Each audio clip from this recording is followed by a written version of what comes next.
This is Festival Pass Stories, a podcast series is told by the people who create and make festivals come to life.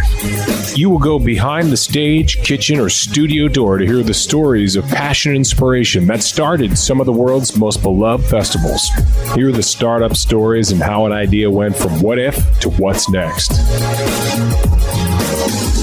All right. Hey, friends, this is the Festival Pass Stories podcast. We are presented, as always, by the good folks over at Dos Hombres, the artisanal mezcal meant to be shared. Created by Aaron Paul and Brian Cranston. Have a drink with us at doshombres.com/delivery. And also, friends, you ever wanted to have that opportunity to invest in a product early that could be the next Airbnb? Tell me more. Well, learn why entrepreneurs and celebrities with exits approaching 10 billion with the old B have already invested in Festival Pass. Go to invest.festivalpass.com to learn more. Now, friends, you know I wear a few hats, but no one wears as many hats as my next guest. But with every hat he wears, man, he just looks a little cooler than me.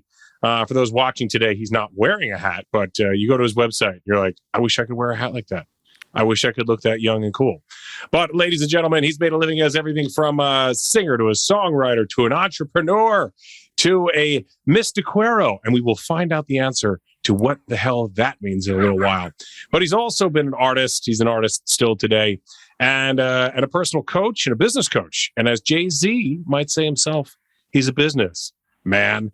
Give it up for the great Bill Small. Bill, what's happening? I just want everybody to know I didn't actually pay you to call me young, so thank you. You know, when you wear a hat, though, it's like wearing that mask. We can't tell who's behind there, or how old that person is, but it adds that mystique, and we sort of teased that word before with Mystequiero or something like that. So we'll find out what that's all about, what that means. So, Bill, look, we're just a couple of guys from Jersey. Sure. Right? Yeah. And we should have had some theme music there for you coming in with that special introduction. And I think you could have written that theme music yourself. I'm surprised Absolutely. you didn't demand it in your rider. I should have. And I might start wearing hats to these, now. Just why not?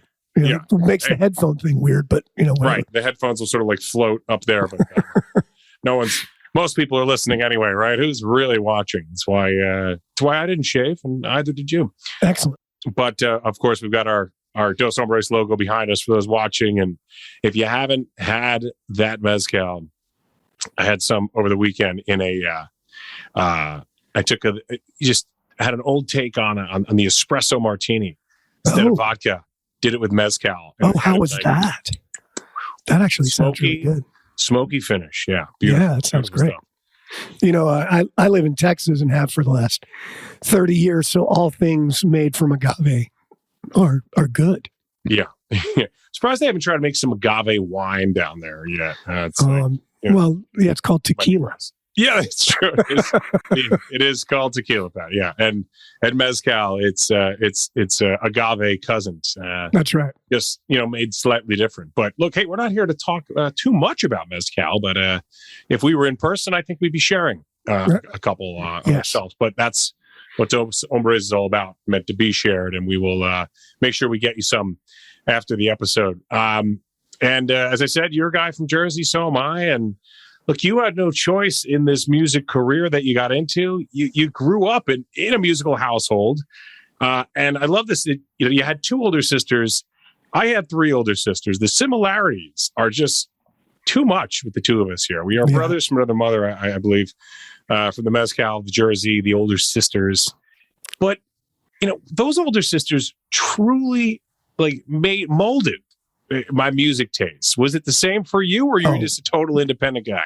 No, without question. I actually stole 2 records from my oldest sister.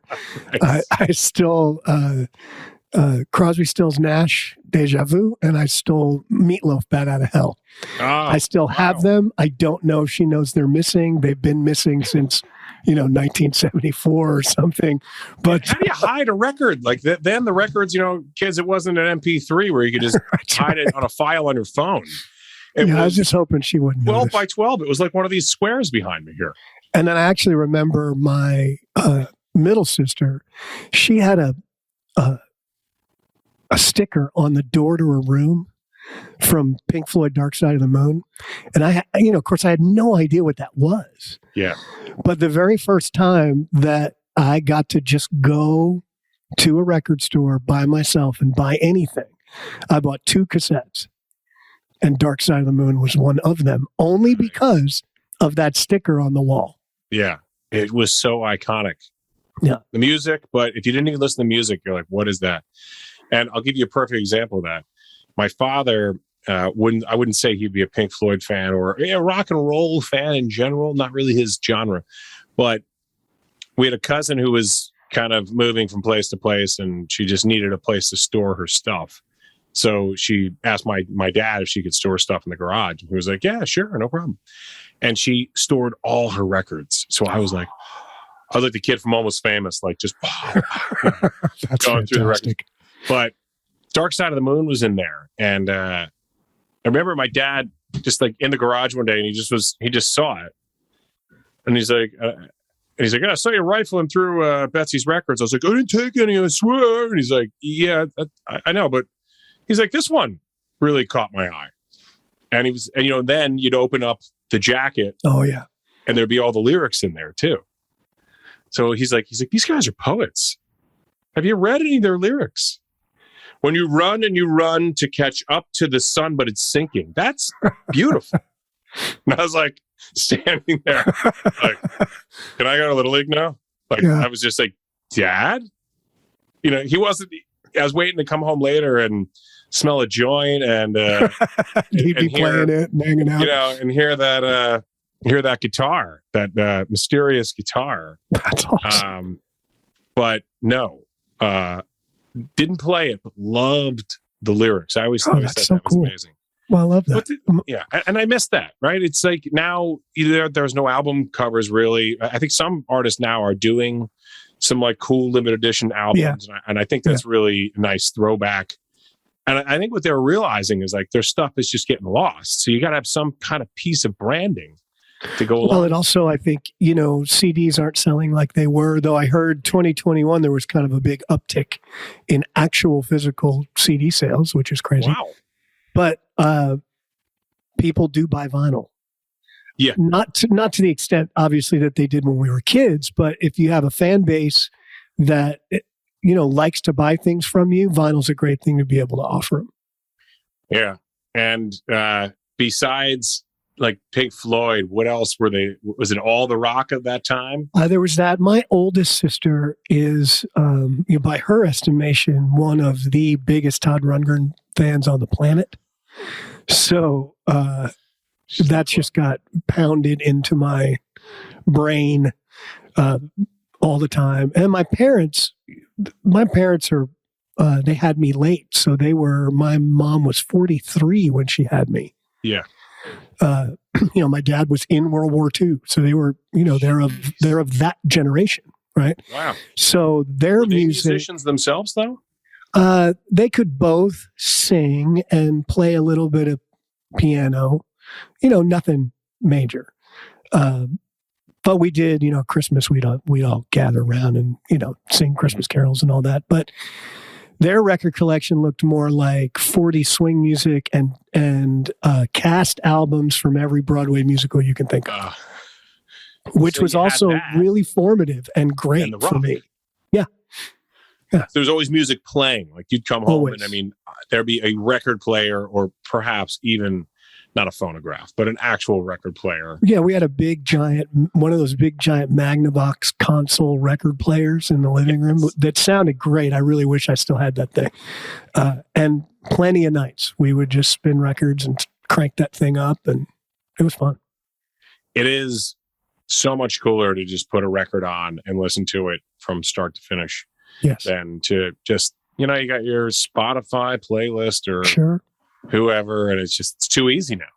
I like all of it. I like all of it. I went back to vinyl a couple years ago, pulled out the box that I've been carrying around since I left my parents' house, and most of it still plays. It was really good, and it's been fun to have that experience again. Yeah, God, and they weren't always 12 hits on the album, but No. it was like, if you loved that band, you had to know everything about that band. And it was cool to know what they used to call B-sides, right? It's like, it was cool to know what that song was. And every once in a while there'd be a hit on one of those B-sides where it's like, the record company said this was going to be the hit, and they released something else on the other side, and it's like, wait a minute, this song's better. Well, and liner notes just were such, liner notes were like the best part. You'd pull out the record and you put it on, and then you'd sit there and read the liner notes. Who played on this? And you'd start to recognize names across different records and bands and all that. Oh, wait a minute. Didn't that guy play on this, as well? It's really cool. I love that. And some of those musicians became really, really famous. You would know who was like, if there was like a band, you'd see like with an extra bass player or some extra guitarist. And you'd see them on like 4 or 5 different albums. You're like, this guy's, what a career. Like, he's got the money and the sort of like fame adjacent, but can also be anonymous as well. Yes. We went to see a show the other night. We were in Vegas, and I will admit that, my wife, she wanted to go see Lionel Richie, and I did not fight it. I did not fight it at all. I wouldn't fight that at all. And it was spectacular. He played for like an hour and a half. Like James Corden was in the crowd, like from the talk show, James Corden. And we looked in the middle. We had pretty good seats, but he was like, center orchestra, like row 5. And we're looking like, is that James? It's James Corden. Like, he's here. That's cool. And, it was just after the show, we're just like in the casino, and I see this guy walk by, and I'm like, that was the bass player from tonight. And he's just rolling through. He didn't have a guitar case with him or anything, but he's in residence for a few days, for like a couple of weeks. So, they're going right back to the set tomorrow. But it's just funny, like this guy's rolling around, and like if Lionel Richie rolled through the casino, he would have been mobbed. But the guy who sweat as much as Lionel was like back to back singing with him and rocking out. He's just getting his check for the night and going back to his hotel room or whatever. And, living that life without having to live with the trappings of the bad trappings. God, you're giving me flashbacks to like living in a hotel in Vegas for a week. Were you in residency like with a band, or not with a band, as the stage manager for an industrial show? Oh, in one of the big, convention centers. So at 5 a.m, I got to get up, and I'm like on set at 6. So about 5:30, I'm cruising through the casino. Mm-hmm. Hang on a sec. That's my 10-year-old banging on the window in front of me. I'm cruising through the casino at 5:30 in the morning. Not something you want to do every day. It's just not.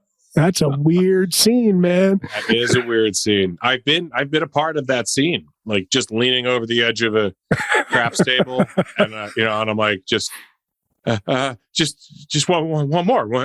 Here comes the big roll. Here it comes. There's just no time there. There's no. So I went with my wife, and we thought we were gonna have this nice, relaxing weekend. And she's like, "We don't have to stay out till 3 a.m. every night because we're in Vegas." I'm like, "No, it's."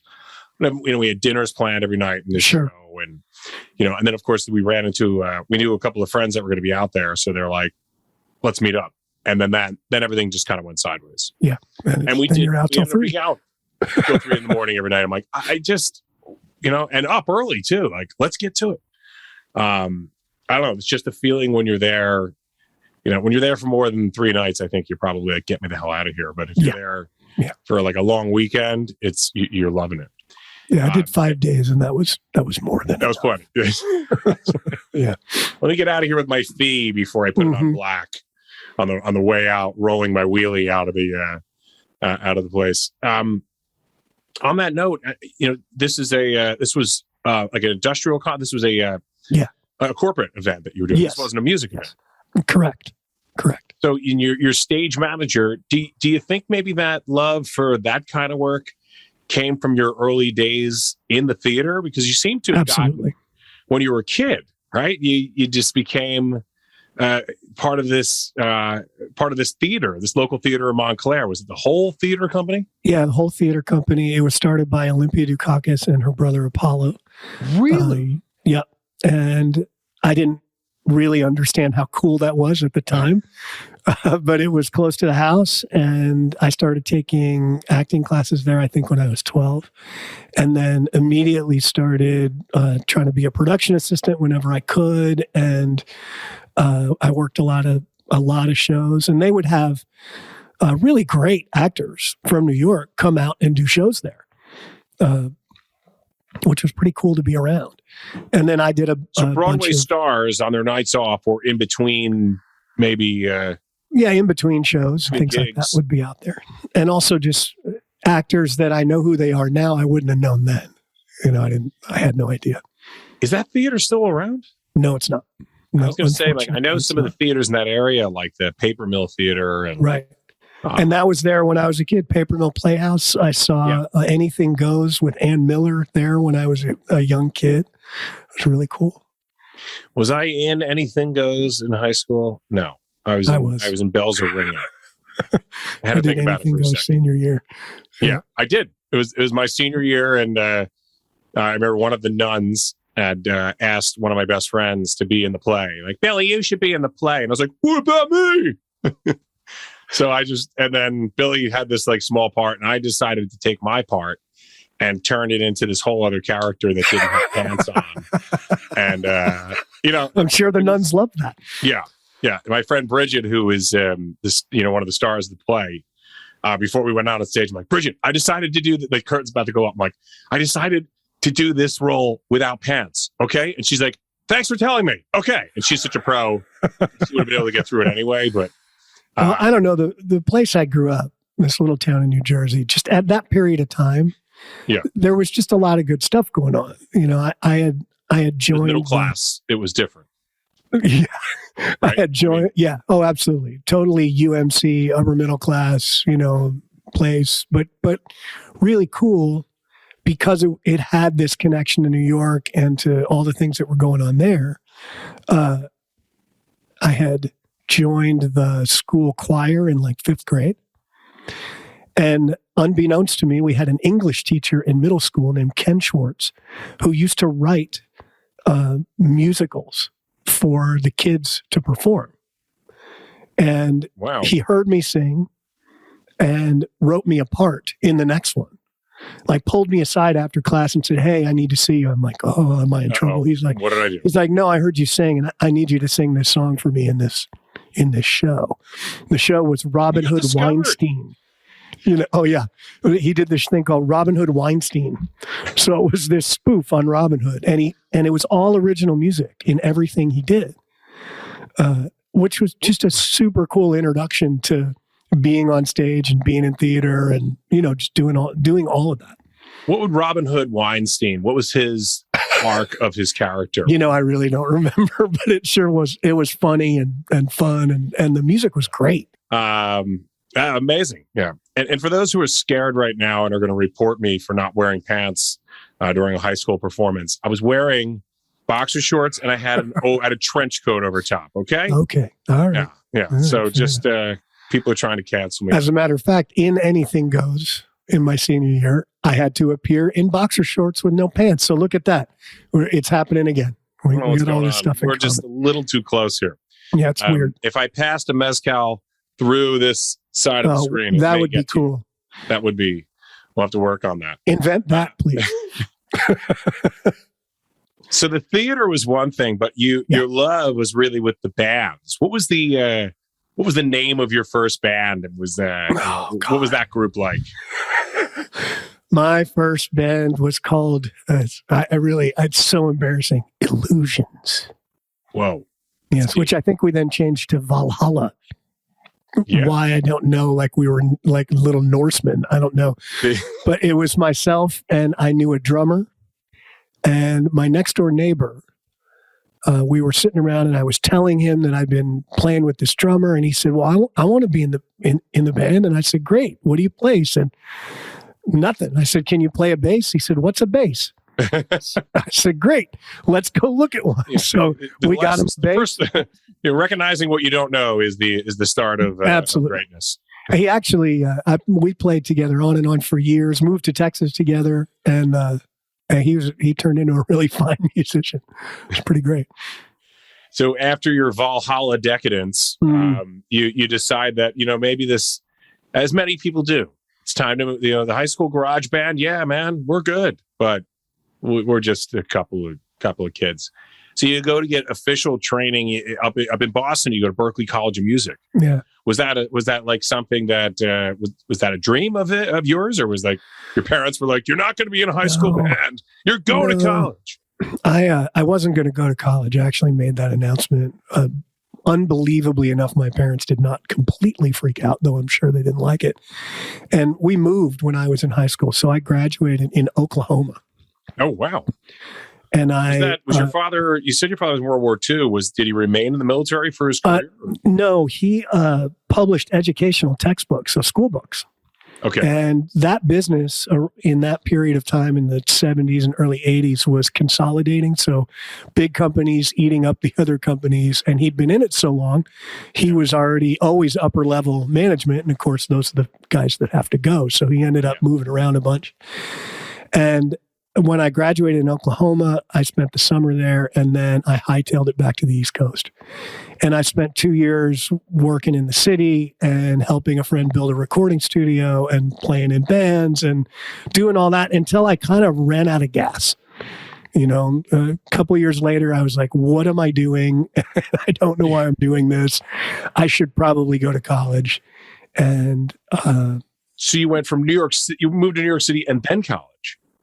Yeah, I went back to New York and then college and then back to New York and then Texas.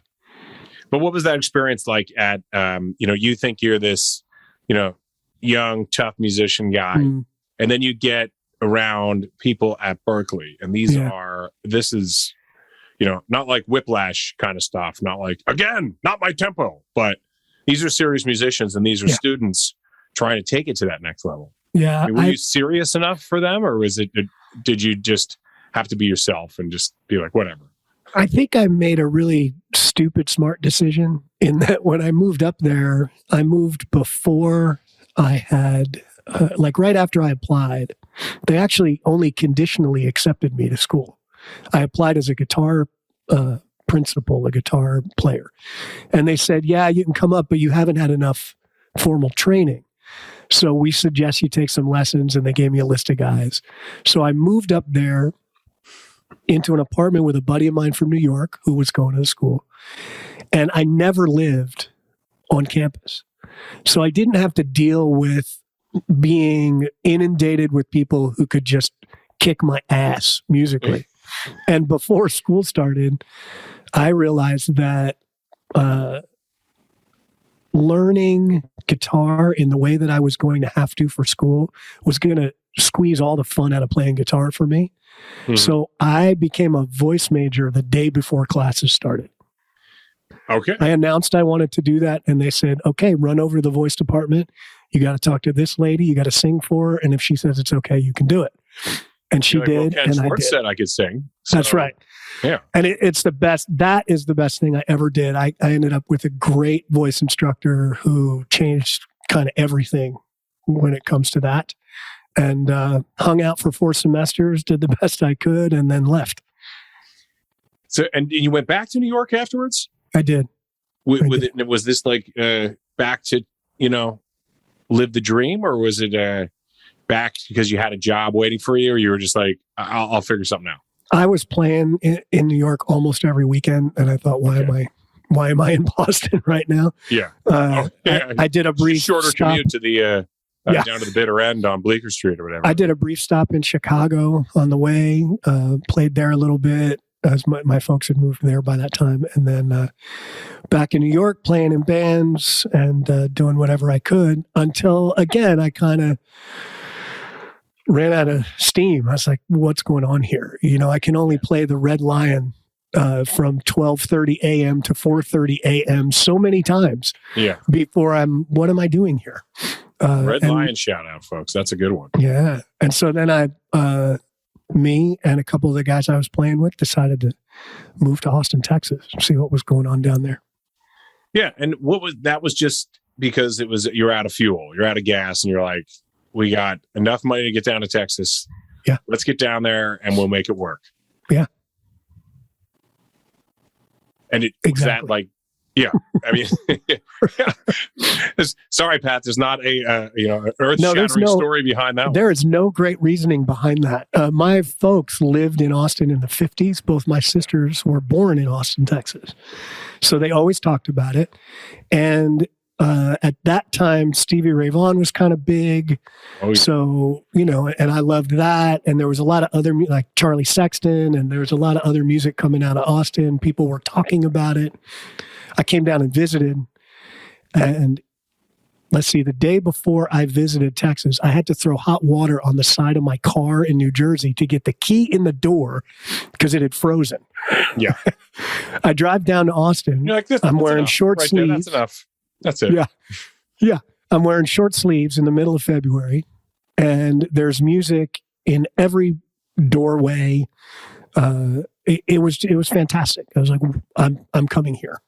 So I did. I ended up bringing a band, which I didn't really plan to do, but there was a pretty decent blues music scene in Austin at that time, and I was very interested in that at the time. And so we had a little trio and came down and played 6 nights a week for many years.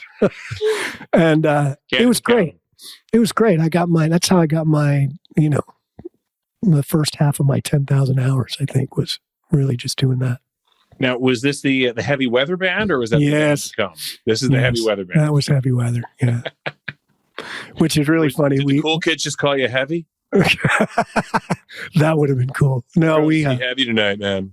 We all loved that Weather Report record, so that's where we got the name. And the first club that I booked was a place called Joe's Generic Bar, which was a total dive, but it was a fun place to play. And the guy who was booking the music, an awesome place. Yeah, the guy who was booking the music, he didn't really understand what I said on the phone. So when I showed up, he said, "Now, what's the name of the band again?" I said, "It's Heavy Weather." And he goes, "Oh, phew, I thought you said Sweaty Leather." Hey, it depends on how much you're paying. Yeah. And I'm like, well, which one do you like better? It's fine. Hey, I'm your Huckleberry. I could be whatever you want. Yeah. What do you need? Unbelievable. But it was fun. It really was. We, those were 4-hour gigs every night, 10 to 2, just slamming it out. I would bet that there is a bar or club in Texas somewhere called Sweaty Leather. Oh, I have no doubt. Yeah. Yeah. Go, topless all night, something like that. Sure. There's definitely Sweaty Leather it's there. Yeah. If not, I'm going to go buy the domain name and I'm going to start some sort of online Sweaty Leather thing. Yeah. And I won't wear pants for that one either, folks. I should hope not. Get your leather breeches on. And in Texas, you've been involved in, this is Festival Pass, of course. So we love talking music festivals. Mm-hmm. I always go back and forth. What's my favorite festival? I think at this point in my life, it's probably food and wine festivals. But you were involved in music festivals there, and in fact, you still are. Yeah. The first music festival I played in Texas was Aquafest, which was a big thing that used to happen right on Town Lake. And then I started playing with this band that you mentioned, Walt Wilkins and the Mystequeros. Oh, and yes. We can back up to the name, but we ended up playing a lot of festivals around Texas. And then one that's very Texas-centric, but it's actually in New Mexico, called Michael Hearn's Big Barn Dance, which is probably my favorite festival to play. Michael Hearn's Big Barn Dance. Yeah, it happens in Taos, New Mexico in September. And there's something about it that I really dig it. We also created, the band helped create 2 festivals. One was a small thing for our fans called Waltz Across Texas, Walt Wilkins Waltz Across Texas. Where we loaded up a bus with the band and fans, so maybe 20 couples, and took them on tour with us for 3 nights in West Texas. And we did that for 2 years and then took them to the beach for a few years. And that morphed into the festival that Waltz had most recently called Waltz Stock and Barrel. Okay. Which I think this is the first year they're not doing it. They did 4 or 5 years. That's going on hold for the moment. Yeah. And while that was happening, I was teaching music at a little private middle school here in my town, Wimberley. And they needed a new fundraising idea. And the person who runs that school is a gigantic supporter of music. And we decided to create the Blanco River Songwriters Festival, which happens at one of the oldest dance halls in Texas called Fisher Hall. Just being in Fisher Hall is worth the price of admission. It's a great building. And we do a little songwriter festival in May there. And it's been amazing. It really has. It's a lot of fun. Yeah, I talked to some folks that do a songwriter festival down in Jacksonville. That is a very, very popular festival because they would have the songwriters get up, tell stories, play some stuff. It was like a night at the Bluebird in Nashville. Yeah, you bet. Yeah, it's fun. You have some other bands as well, right? Didn't you have the Radio Thieves? Yes. It's funny. When I was in heavy weather, we got in this battle of the bands. That was Another sponsored great fundraiser for schools. Yeah, that was sponsored by a local radio station, KLBJ. And the finals were us and this band called Radio Thieves, who had just moved to town from Louisiana. Of course, this was back in like 92, I think. And we won. And 2 years later, I ended up joining their band as a guitar player. Played with them for a little while. Did they call you up and they're like, we can't beat you, so join us? Kind of. We were sort of falling apart, and it seemed like playing with them would be a lot of fun, which it was. I had a ball. And, Billy quit. Joey got married. Should have known you could never get far. Exactly right. Brian Adams. No one said it better. And then had the Bill Small band, which turned into a band called String Bones. I didn't name it, but whatever. Did that I like for a when while. It's your band and somebody goes, by the way, we've renamed the band. It's not the Bill Small band anymore. You're like, but I'm Bill Small, and it's okay. I'm out of the band. We're gonna. And then I moved. I moved back to Boston for a little bit, and then to Nashville for about 3 years. And you kind of moved away from the bands, and you did your own thing for a little while. I did. I saw that you had a solo album, and you're like, "What am I going to name this one? What am I going to name this one? Ooh, Singing. I'll name it Singing." Yeah. I had a song on there called Singing. It seemed reasonable. That album took a really long time to make. I started it in '97 and didn't release it till 2000. And because I ended up working on this while you're with the other bands. Yeah, I was doing other things, and every chance I got, we'd work on it a little bit more. I moved to Boston, finished it while I was living in Boston. Wow. And then ended up moving to Nashville, where I spent 3 years recording good sounding demos of terrible songs for people.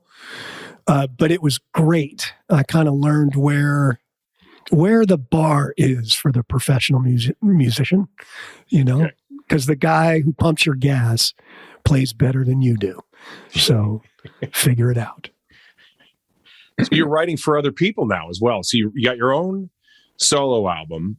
And did you do any kind of tour around that, or even like just small gigs or anything? Just small gigs. Yeah. At that point in time, I didn't do another record until 2010.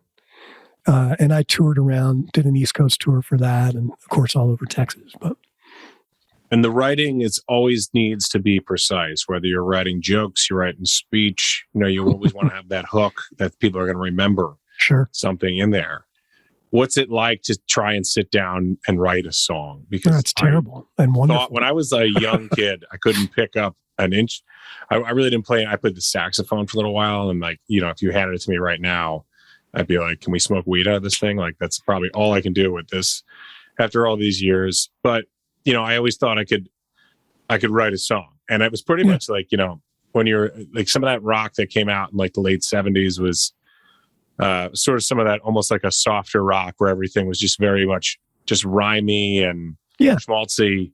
So I would just write rhymey, schmaltzy music. It absolutely never went anywhere. I think just a little buck can bring a lot of luck was my big hit. Nice. You may have heard it. I like that. Sold it to the New York lottery. No, I didn't. But it was. What's it like when you've traveled all over the place. You've lived. Yeah. As a child, you're living in 20 different places. You got all this, kind of emotion and all these experiences in your head. When do you sit down and start writing that music for the first time? I was 11. 11.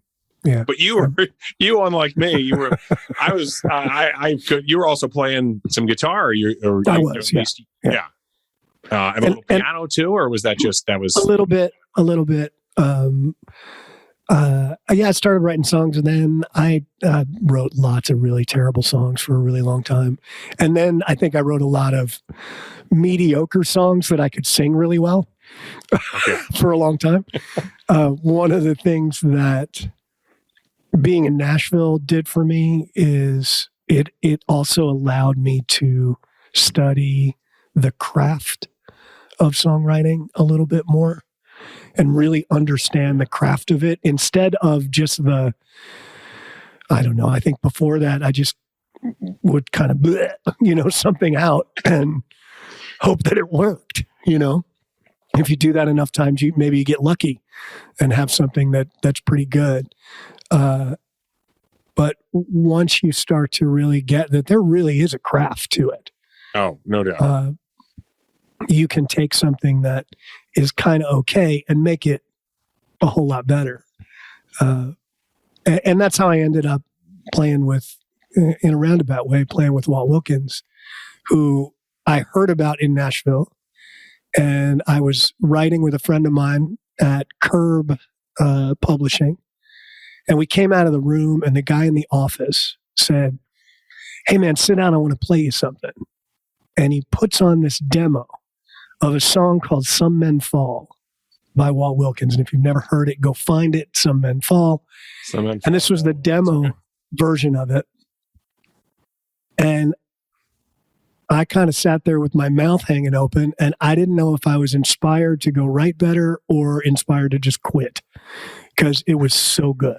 Yeah, it's never getting better than this. I'll never write that. Yeah, I can't do that. But it was great because, again, it just kind of showed me, all right, here's the bar. Here's where you want to be.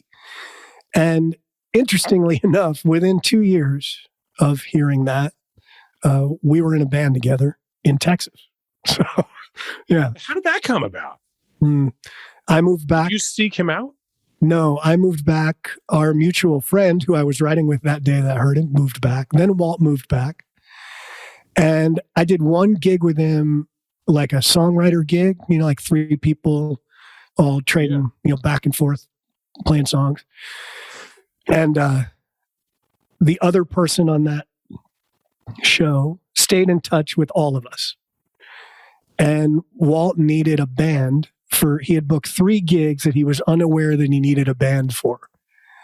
And he put a band together with those 2 guys, the guitar player that I knew from Nashville and this guy we had done this other show with. And the bass player they chose didn't work out. And they both knew that that's something I can do. So they were having lunch with Walt and trying to figure it out. And he said, "We need a bass player." And one of them said, "Well, let's call Bill." And they did. We played a gig at a place here that's pretty famous in Texas called Green Hall for a festival called the KNBT Americana Jam, which is also the KNBT Americana Jam. Exactly right. And man, we had such a great time that we all looked at each other and went, well, we should keep doing this. And we did for 15 years. And folks, I'm going to take a wild guess right now and say this is when he became a Mystequiero. A Mystequiero. Oh, Mystequiero. See, I don't even... You're not the only one. No. You're not. It's really one of my favorite things is to find out how badly people are going to pronounce that. And Walt, this poor guy, we would show up to a show and the front would say, Wilt Watkins and the Mysterios. Right? Okay. Thanks for reading. Yeah. But, ladies and gentlemen, give it up for Milt Watkins and Mr. Cheerio. Exactly right. But Mystequiero is one of those things where we needed a band name, and he was mowing the lawn, and that combination of syllables came into his head, and it doesn't mean anything. Well, I mean, it means something now, but it didn't mean anything at the time. I tried to Google it. It was came up with just, music, but it didn't come up with it. There's no definition to it. They're like, did you mean mystery joyride? No, I didn't. Well, that is sort of the definition, mystery joyride. Okay. So I was understanding. I like that. That works for me. So that's how he became a Mystequiero, folks. And you can be one too, I think. Yeah, you can, but there is a ceremony. It gets a little messy. I just need to tell you that, but it can be done. Sweaty leather. I think sweaty leather's involved. It's a little weird, but it's okay. So you're there. So you had a brief stint back to Boston, and then you're back down in Nashville. But you said you've been in Texas for most of this time. What brought you back to Texas? I got divorced, and it was fine. And really, my choices were move back to Texas or move to LA. So I spent a couple of months in LA with friends, and I got offered a job in Texas, taking an old movie theater in a small town called Marble Falls and turning it into a live performance space. Wow. So that's what I did in 2004. Full circle back to the theater. It does.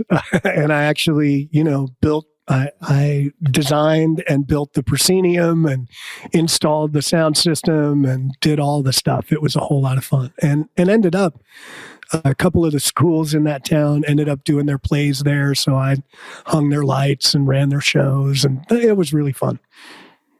And you're still doing these kind of set build outs or stage build outs for companies, right? You're still doing this kind of stuff. It's been a while. Yeah, I did it for a little while, but yeah. So now you still got music there and still doing a little of the stage stuff, but the coaching. Yeah. You're at this point in your life where you've had so many amazing experiences, and you've had some awesome coaching along the way, from Berklee to way back. Should start with Ken Schwartz, way back with the Schwartz, when the Schwartz was with you. And now you're doing this yourself, but not just for music. This is business coaching as well. Yeah. So I got, in the 90s, I did some personal development seminars and things like that, and actually got trained as a coach. But I didn't. Folks. You can get trained. You can. I didn't know that was a thing you could do outside of sort of that world, right? In 2008, I don't know where I am now, 2008. No one does. No. Years don't matter anymore. No, it's crazy. I got the opportunity to join a team of coaches that were, they were basically a company that was providing coaches for some notable authors at the time who had been in a book and a movie called The Secret. So there were these guys, like one was Joe Vitale and Bob Doyle. They all had popular books, kind of self-help type books, and they developed coaching programs. But obviously, they couldn't coach a couple hundred people as one person.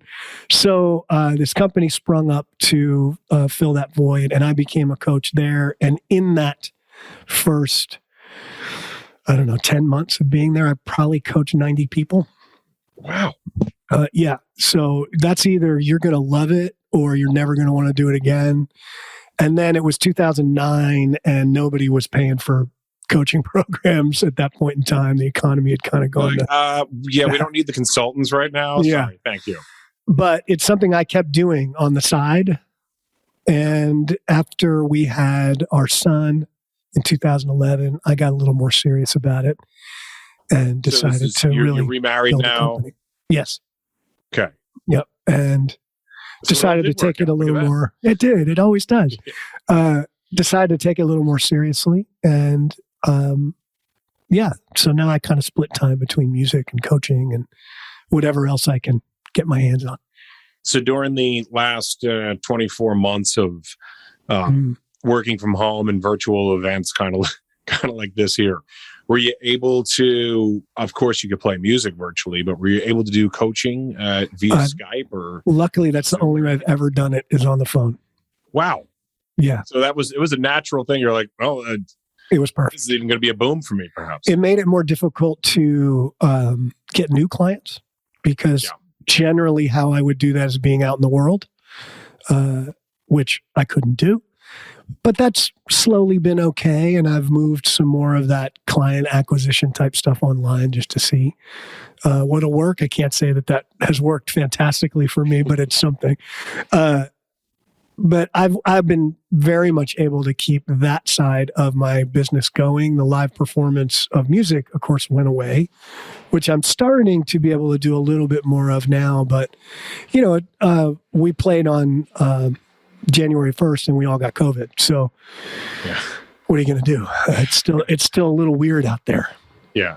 Yeah. And I just feel like we're almost, it's got to be herd immunity or something. Yeah, I hope so. And especially after this last wave, everybody was like, it's like, if you don't know somebody who had COVID at this point. And interestingly, we disbanded the band, the Mystequeros, on January 1st of 2020, which is funny. We had a few more gigs booked. And then, of course, we couldn't play anyway. So I'm still in the process of figuring out what I want to do next. I think the first year I was just really having this experience of not driving 30,000 miles a year. And going, wow, this is interesting. I haven't done this in a long time, if ever. And my butt and my back feel really good for not driving for 30,000 miles.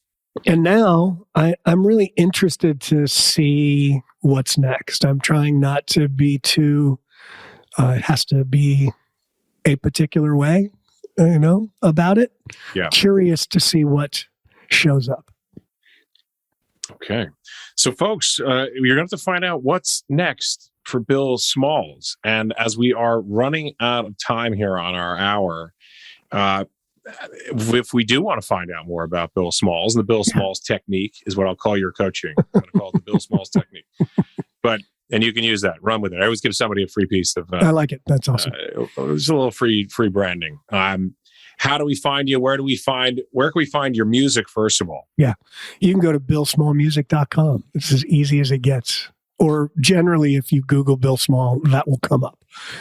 And I usually am good about keeping shows and stuff on the website so you know what's going on. I say usually because not always.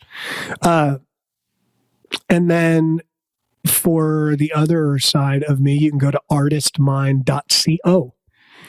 And I'm actually going to have a free kind of a coaching program, video based that I'm going to be offering on that site here pretty soon. And if you want to know more about anything, just find me on one of those sites or DM me on Instagram or whatever. Okay, so now you're talking to our audience here. What's the Instagram? What's the handle? Yeah, I actually have two, but you can find me at Mind Art Coach. At Mind Art Coach. And would that be the Twitter as well, or do you do any of those? I keep saying I'm going to, but I haven't managed that yet. Yeah, you got to be careful on Twitter. It can be you're like on there to like promote a show, then someone's like, music is the death of society. And you're like, I couldn't agree more, but I totally agree with you, but listen, I got to play. So why don't you come out and pay $20? Yeah, exactly. Somehow people will turn it political or something. Like, you're liberal music, or you're conservative country tunes, something. And next thing you know, we all want to get off Spotify. Oh, wait a minute. That's happening now. That's a whole other thing. Yeah, we could do another hour on that when you want, anytime you want. Unbelievable. Well, yes, look, folks, that's how you follow the man. And, I hope I wasn't out of tune, because I know that Bill sure was not. And as Ken Schwartz would say, you got it, kid. So, Bill, thank you so much for the time. And friends, we will see you next time on Festival Pass Stories. Bill, thanks again. Thank you, Pat.